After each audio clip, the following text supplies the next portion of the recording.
De hecho, es muy interesante lo que nos estás compartiendo, Jaime, porque incluso me acabo de estar pensando en ese momento en donde nos has dado una narrativa muy interesante y profunda sobre lo que son competencias para la adopción de una transformación digital. Y creo que es imperante que cada uno de nosotros tengamos ese tipo de conciencia. Sin embargo, fíjate que también estoy pensando que en aras de poder desarrollar innovación o lograr esa innovación tecnológica que también va de la mano con lo que es la transformación digital. ¿Cómo has pensado tú el grado de relevancia que tiene hoy el ser humano como un eje central en lo que es la innovación tecnológica? No necesariamente para lo que son competencias de adopción de la tecnología, sino como un rol preponderante como para desarrollar la innovación. ¿Cuál es tu opinión con relación a la importancia que tiene hoy el ser humano como un eje central de la innovación tecnológica hacia futuro? ¿Qué nos podrías compartir, Jaime, al respecto? Muchas gracias por esa pregunta y vuelvo a mi primer argumento, que es transformación humana en la era digital. O sea, finalmente es un tema humano, ¿sí? Claro. Y entonces es innovación. Es decir, la tecnología se crea por una necesidad. ¿Y quiénes tienen la necesidad? Las personas, ¿sí? Uh-huh. Y voy a volver a un ejemplo. Fíjense los cambios que el COVID creó, los cambios tecnológicos que generó. Y voy a poner ejemplos de algunas industrias. Y eso es parte de la tecnología, cómo la innovación surge a partir de las personas. Es decir, industrias como los restaurantes tuvieron que cerrar sus puertas. Si yo no desarrollaba una aplicación, si yo no desarrollaba un tema logístico de entrega de la última milla, si yo no, el restaurante tendría que cerrar las puertas, ¿sí? ¿Sí? O sea, es una situación que desarrollaron otro tipo de... Quien no estaba listo para desarrollar una tecnología que realmente te respaldara, pues estábamos en problemas, ¿sí? Entonces, esa necesidad generada por el ser humano de decir, yo necesito seguir comiendo y necesito seguir teniendo mi negocio, pues genera justamente esa situación tecnológica. Por ejemplo, en el negocio de la educación o en la educación como industria de la innovación, no negocio, como industria de la educación, ¿sí? Rol muy clave. Uno puede decir, bueno, vamos a tener el tipo de educación y vamos a adaptarnos a que ahora sea virtual. Y un home office y una virtualidad no significa prende la cámara y ponte a hablar frente a la pantalla. Es que hay que transformar completamente el negocio. Entonces hay que reinventarse. Entonces ahora plataformas de cómo hacemos gaming o gamificación a través de esto, cómo hacemos encuestas, cómo hacemos que la gente participe, cómo hacemos que realmente se transmite el conocimiento, porque al final el tema de educación no es una institución donde tiene 4 paredes, unos asientos, una pizarra y un profesor dando clase, sino es transmitiendo conocimiento. Es decir, ¿de qué forma, bajo el concepto de transmitir conocimiento, ¿sí? Y adquirir conocimiento, yo lo puedo hacer a través del modelo educativo con 2 condiciones, ¿sí? Una distanciamiento y un bajo contacto, ¿sí? ¿Qué podemos hacer para reinventarnos? Sí, pues veamos cómo nosotros podemos inventar temas tecnológicos o ser innovadores basado en una necesidad que está surgiendo, ¿sí? Otra industria, el comercio. El comercio, quien no tenía plataformas de pago electrónico, quien no tenía plataformas para interacción de servicio, la necesidad genera esa situación. ¿Quién tiene la necesidad? El ser humano necesita seguir o comprando o haciendo transacciones o lo que sea. Entonces, esa necesidad surge de decir, bueno, pues ahora qué podemos hacer con esta situación. Tengo un ejemplo de una situación real, es decir, hoy en día, y que inclusive, ¿no? ¿Cómo se llama? Este libro de Homo Sapiens. Yo no sé si recuerdan,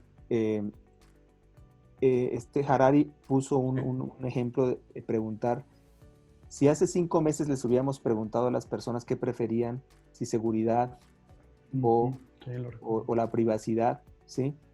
Posiblemente decía, no, pues que mira, yo no puedo estar dando mis datos a Facebook porque el tema de la privacidad es importante. Hoy en día hagan la misma pregunta y el 100% de las personas dicen, yo prefiero la salud, ¿sí? La salud y la tranquilidad de saber que si me hubieran hecho un seguimiento, posiblemente no estaría confinado porque no soy de alto riesgo, ¿sí? O etcétera. Es decir, que una necesidad surge, otra situación de tecnología dice, bueno, ¿y por qué no los implantes internos o que los sensores puedan? Entonces, esas necesidades surgen en innovaciones tecnológicas definitivamente. Entonces, los seres humanos tienen un vínculo total sobre la innovación tecnológica. ¿sí? De acuerdo. Muy bien.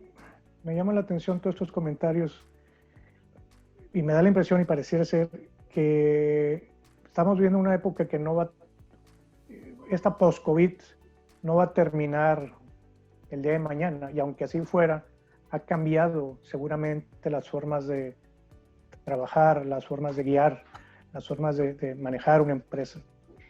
Y en ese sentido, en tu experiencia, ¿qué recomendarías a las organizaciones del futuro, vamos a decir, en su estructura, en la forma en que, cómo canalizar ese nuevo estrés que surge en la forma en que los líderes, los equipos están asimilando, adoptando nuevas tecnologías, viviendo una pospandemia?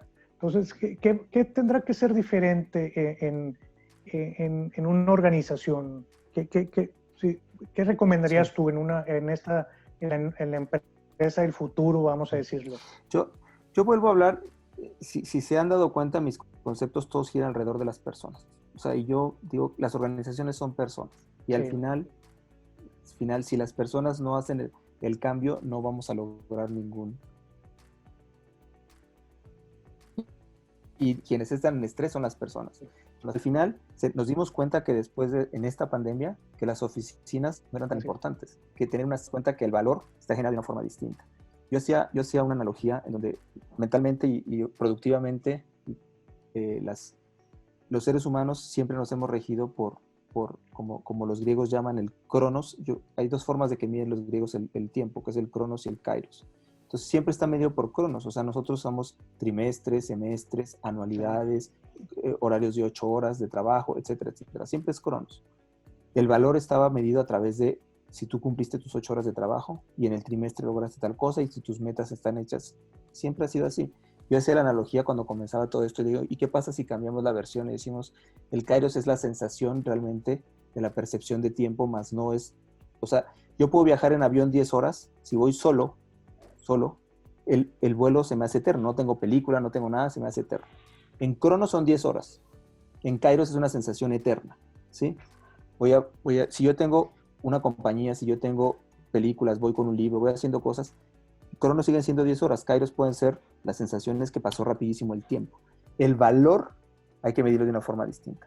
Entonces, si yo digo, bueno, si yo estoy estresado por el tema de la confianza en que creen en mí porque yo cumplí mis 8 horas, creen en mí porque yo, ¿sí? Esa situación de estrés crea y llaman unos líderes a decir, ¿cómo hago hoy para supervisar si realmente la gente está trabajando? Digo, ¿qué importa? ¿Qué importa que trabaje a las 2 de la mañana? ¿Qué importa que trabaje a la hora que sea, pero que cumpla con el resultado? Que el valor realmente es el resultado obtenido más no el tiempo pasado por, ¿de acuerdo? Pues basado en esa situación, hay que cambiar la forma de confianza en las personas y la confianza en uno mismo, y eso disminuye el estrés. ¿Qué significa? Que disminuye la incertidumbre. Si yo tengo claro que mi valor es generar un producto final y un resultado de esta manera, eso baja un poco genera confianza, baja la incertidumbre, ¿sí? Como estoy diciendo que el ser humano finalmente es quien logra el resultado, hay una situación real que sucede en las personas, es que a las personas les cuesta trabajo cambiar. Y cuando hay incertidumbre, les cuesta mucho más y entonces entran en ese estrés, en esas situaciones. Y bueno, pues cuando la pregunta es, ¿qué puedo hacer como organización humano-empresa? Es justamente eso. Siempre la empresa pensar desde el punto de vista, ¿qué puedo hacer yo por las personas? Porque son finalmente las que pueden lograr los resultados. Richard Thaler, Premio Nobel de Economía 2017, ¿sí? En su libro de Un pequeño empujón, dice que si a las personas tú no las ayudas o les pones el camino fácil, las personas se van a quedar en una situación de zona de confort. Dice, más vale malo por conocido que bueno por conocer. Y comienzan a tener un estrés porque decir, esto que yo conocía ya no es lo mismo. Las oficinas no serán igual, la forma de trabajo no es igual, y entonces comienza con un estrés. Entonces, la recomendación es, ¿qué puedo hacer? Ponerles el camino fácil y ayudar a las personas a dar ese pequeño empujón para que, en realidad, tenga un propósito claro, entienda las nuevas tecnologías, sepa lo que viene. Si vienen los robots, dice, bueno, ¿y yo qué puedo utilizar? Si esos drones van a venir ahora a hacer lo que yo hacía antes, ¿sí? Pues ¿por qué no aprendo a manejar los drones? Entonces mi conocimiento lo muevo. O sea, tu puesto de trabajo se queda ahí, pero tu conocimiento no, lo puedes evolucionar. Y esa incertidumbre baja, ese estrés baja, porque tú evolucionaste en una situación de transformación de nuevas tecnologías de esa manera. Esa para mí siempre ha sido la visión, ¿sí? de cómo cambiar. Muchas gracias. Qué interesante, Jaime. De hecho, fue un recorrido fascinante el que nos invitaste a conocer ahora contigo, donde desde el liderazgo surge la necesidad de estar puntualizando esas competencias que nos acabas de narrar y que evidentemente el ser humano sigue siendo el centro, ¿verdad? El centro de un proceso de adopción o incluso de desarrollo y la innovación. Y como ahora estos últimos comentarios que nos compartes, pues nos ayuda mucho a generar esa tranquilidad en términos de hay que accionar, tenemos que aprender a adaptarnos, haciendo gala a estas competencias que son demandantes. Pues estamos muy contentos, Jaime, de haberte tenido acá. Fue todo un privilegio. Muchísimas gracias por compartir estos comentarios en tu experiencia. Y pues, perfecto. Si quisieras cerrar con algún comentario final, te lo agradeceríamos muchísimo. Pues muchas gracias por la invitación. La única, digamos, como cierre y en 3 palabras, 4 palabras, digo, es prepararse para el futuro. O sea, y prepararse significa muchas cosas, ¿sí? O sea, hay que estar preparado. No, yo no puedo estar sentado esperando a ver qué pasa, a ver qué decisiones se toman, sino ¿no? Tome la decisión, tome la, digamos, la rienda de su futuro y es prepárese para el futuro. Esa para mí es la conclusión. Muy bien. ¿Sí?